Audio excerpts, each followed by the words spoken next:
Salt. For most of us, it's a silent presence, sprinkled over our meals, dissolved in our soups, or tucked away in a shaker on the kitchen table. Yet behind every grain lies a saga that spans continents and centuries, a story as vast as the oceans themselves. Salt, especially sea salt, is more than just a seasoning. It is a relic of the Earth's earliest days, a mineral that has underpinned the rise and fall of civilizations, and a silent witness to the unfolding of human history. To understand the enduring allure of sea salt, we must begin with the ocean, the world's oldest and most abundant salt mine. Every drop of seawater contains a minuscule but measurable amount of salt, dissolved over eons from ancient rocks and carried by rivers to the sea. Over billions of years, these tiny traces have accumulated, so that today the oceans hold some 50 quadrillion tons of salt, enough to carpet the entire planet in a thick white crust. This vast reservoir is the source of all sea salt, a treasure chest replenished continually by the ceaseless dance of earth, water, and sun. But how do we draw this mineral bounty from the sea? The answer lies in harnessing the most basic forces of nature: sun, wind, and time. In coastal regions across the world, vast salt pans stretch toward the horizon, shallow pools carved into the earth or built from stone, where seawater is allowed to evaporate in the open air. Over days, weeks, and sometimes months, the water level drops, concentration rises, and the liquid brine becomes heavier and heavier with salt. As the sun beats down and the wind whispers across the surface, a transformation begins. The first crystals appear, delicate and almost invisible, floating on the surface like tiny icebergs. Over time, these crystals grow, merge, and finally settle to the bottom, where they are harvested by hand or machine. In some regions, workers still use ancient tools, wooden rakes and leather baskets, to gather the salt, preserving techniques that have changed little since the days of the pharaohs. Elsewhere, gleaming machines skim the pans, scooping up thousands of tons a day with industrial precision. And yet, for all its simplicity, the process is a marvel of natural engineering.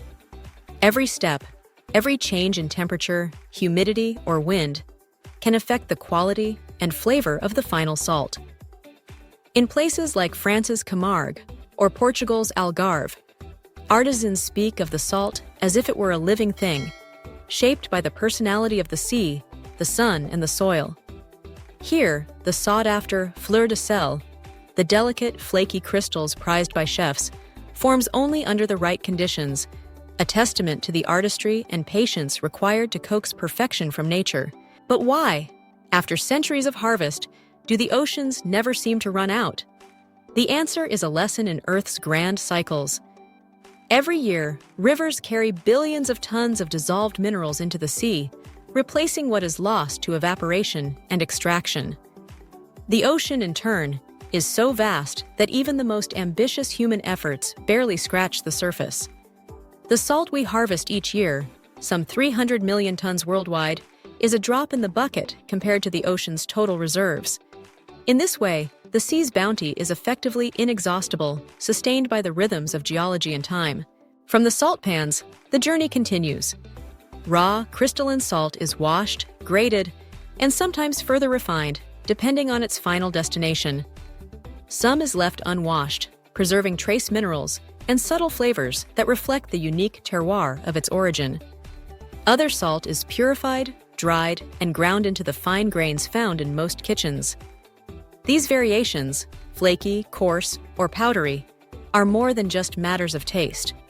They are the legacy of geography, climate, and tradition. Sea salt's uses stretch far beyond the kitchen. For millennia, it has been the world's most reliable preservative, allowing people to cure meats, pickle vegetables, and store fish for long journeys. In ancient times, salt was so valuable that it was traded ounce for ounce with gold, and entire economies rose and fell on its control.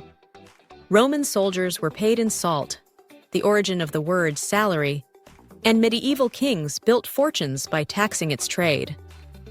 Salt routes crisscrossed Asia and Africa, bringing distant peoples together in a shared quest for life's most essential mineral. Today, the story continues in surprising ways. Salt is a key ingredient in the manufacture of everything from glass and paper to detergents and plastics. It's used in water treatment, de-icing roads, and even in the production of electronics. Our very bodies depend on salt. Sodium and chloride ions are critical to nerve function, hydration, and the balance of fluids within our cells. Without salt, life as we know it would simply grind to a halt. Yet, there is something about sea salt that transcends its function. Perhaps it is the sense of place, each crystal bearing the imprint of a particular ocean, a specific breeze, a precise moment in time. Or perhaps it is the connection to ancient ritual, the knowledge that we are partaking in a cycle as old as the earth itself. Whatever the reason, sea salt remains a symbol of endurance and abundance, a reminder that the simplest things can be the most profound. As we sprinkle it on our food, dissolve it in our baths, or watch it gleam under the sun, we are participating in a story that began long before us and will continue long after we are gone. The next time you reach for a pinch of sea salt, pause for a moment. Remember the hidden landscapes where ocean and sun conspire, the hands, old and young, that gather the crystals, and the unbroken chain of life that binds us to the sea. For in every grain lies a world of wonder waiting to be discovered, silent, essential, and eternal.